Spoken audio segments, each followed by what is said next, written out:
Right, click the links to join the channel here over at SubScribe. So the title, if you're not looking at the screen, is Microsoft axes an entire woke team, claiming these programs are no longer business critical or smart as they were in 2020.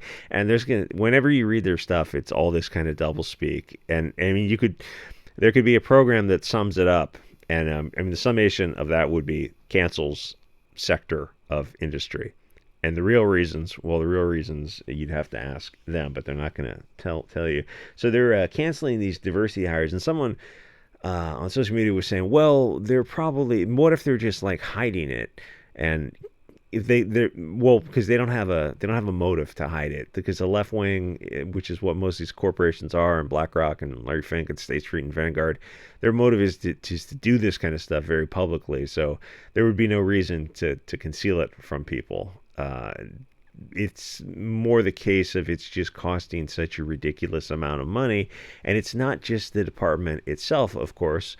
It's the downstream consequences of the toxic poison, heavy human resource culture of businesses that are upside down like that, where they have these kind of these woke departments, the HR departments, where they're just micromanaging these people, and they're paying them, so they're losing that money directly, yes, but it's more the downstream consequences of creating this toxic, the Disney-fied environment where you're giving lectures on how much they hate people of European descent. I'd be raising my arm like, what about all these other groups? Are we going to have lectures on them too? And so they literally throw you out the window. So some companies are starting to shrink their woke departments, and here's the thing: they call it DEI, right? Which obviously you could just spell it DIE, but part of the humiliation ritual is that it's the same three letters, and it's just transposed one for the other, and it's right in your face. And they get this kind of a kick from doing these kind of things. That's why it's a humiliation ritual, and they do it. You'll see this in a lot of things where they it's Russia was the best example of this, where they get you to believe these absurdities, and they're more and more absurd, and you don't want to be the last person clapping, the last person just to stop clapping a dictator and sit down, or the first person, because you're the one who's just not going to be at the next meeting because you're going to be underground type of stuff. So some companies are starting to shrink these woke departments or close them altogether. And the copium on Twitter over this, because they have no way to justify their positions. It's just a bunch of useless people, a bunch of diversity hires, affirmative action hires, who bring nothing to the table. In fact, they take from the table. They create these parasitical losses on the company and the culture around the company by just being the worst people imaginable, and especially the people who run their social media teams. They're horrible, horrible people. So they alienate people, which is a challenge when you're a publicly traded company incorporated in Delaware. What do you mean? Well, you have to sell a product. So what happens if you insult your customers?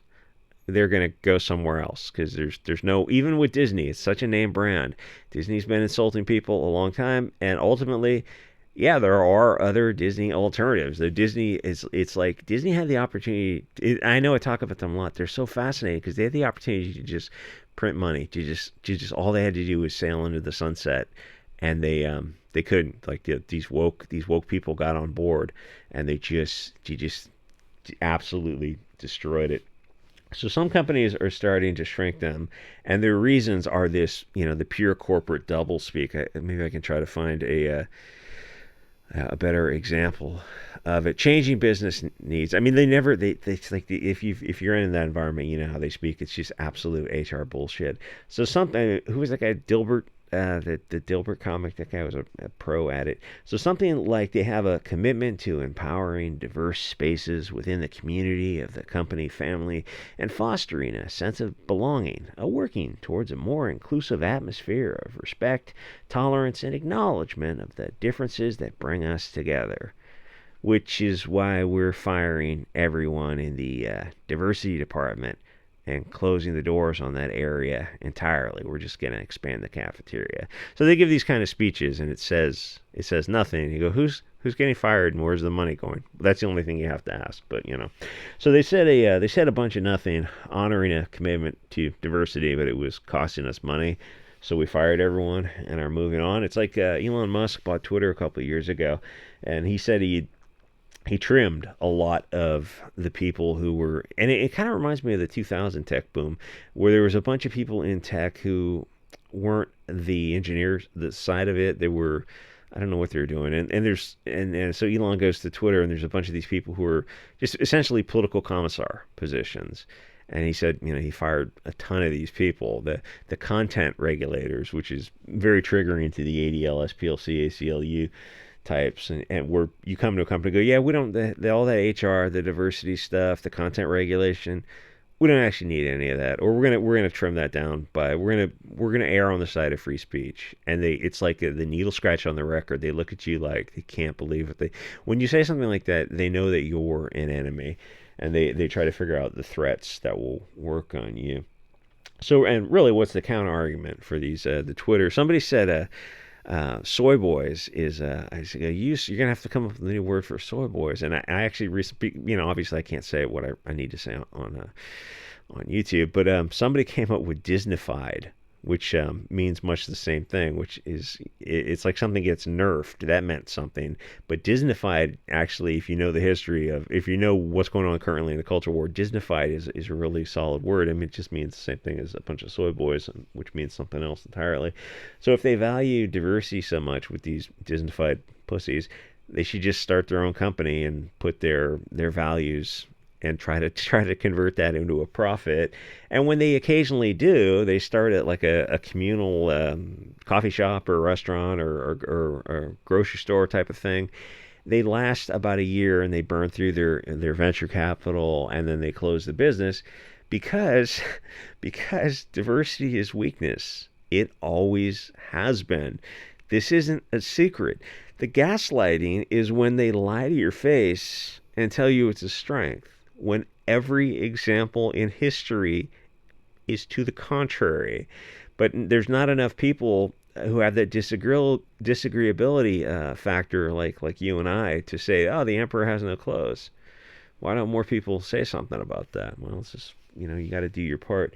So the most recent lesson was with the Secret Service. Perhaps you saw some of that debacle. And a president almost died because of the commitment to the Bolshevik religion of woke. And they're going like, well, here's the thing with that, to the extent I can get into it, is with was it Mayorkas and the SS director getting together. They don't ever sit down and say, oh, we need to delete this person.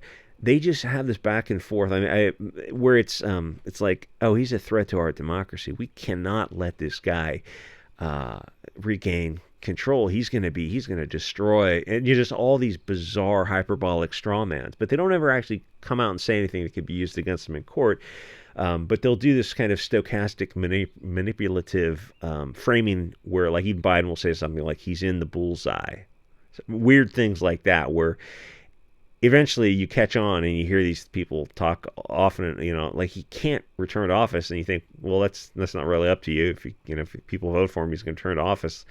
And it's like that's not what they mean.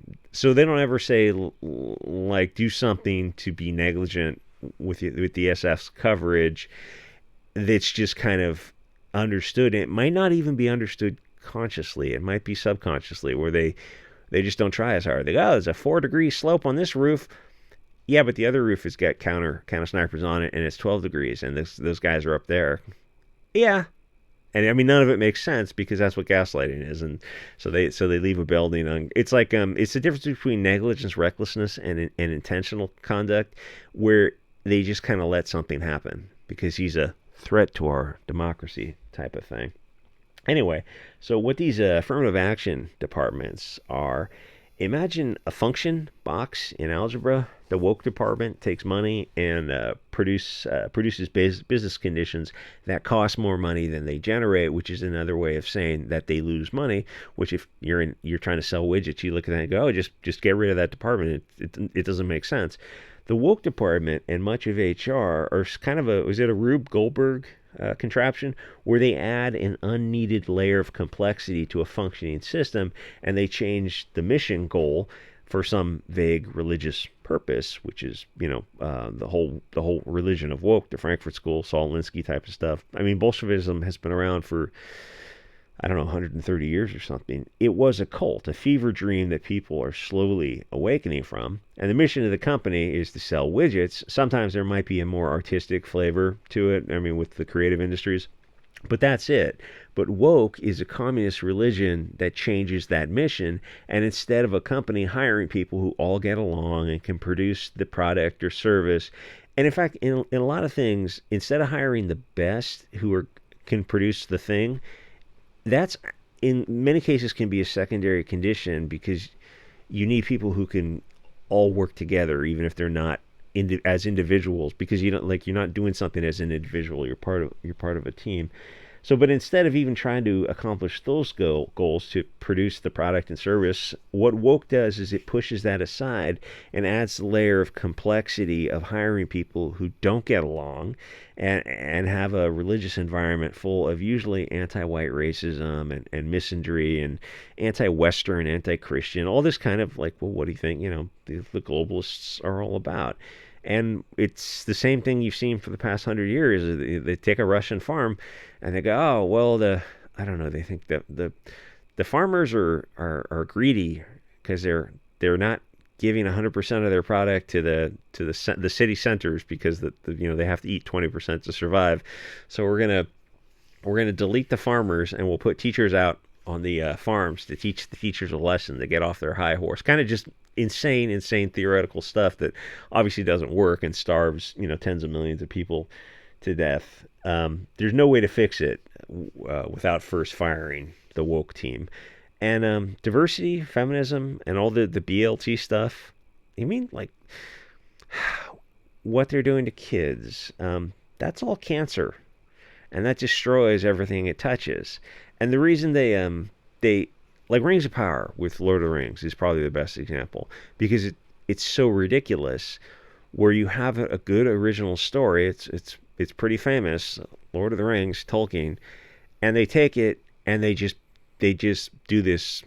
It's not whitewash. I don't know exactly what kind of wash it is. It's kind of globalist wash where you destroy everything about the story, the connections to people, because for Bolsheviks to their system to work, people have to be fungible. They're all just cogs in a machine. You're not an Irish person who's Catholic, and this isn't a Swedish person who's a Euro pagan, and this is a whatever. They're all interchangeable, and all the roots and the connections that the person makes throughout space-time and their culture and their history are just severed instantly. You go, oh, we can just swap one for another. We'll have a Rings of Power. We'll have a Afro hobbits and Afro elves type of stuff. And you go, that doesn't work. And if they couldn't attack you by labeling you a name, oh, you're a istophobe. Okay, I accept that you've labeled us that. But it still doesn't work, and they don't know where to go from there because all they have is a label, and they're hoping to scare people away from it. Now the magic of this is you can't. Amazon does that. You can't force people to watch your show, and those numbers are out there. And it turns out that nobody's talking about these kind of shows because it's not organic. It's this kind of astroturfed globalist propaganda that more and more people are finally on board with. I mean, the next few years are going to be, you thought things were interesting. I think things are going to be even more interesting, especially in the next few months. Anyway, like, comment, subscribe. I'll see you guys all over on SubScribeStar.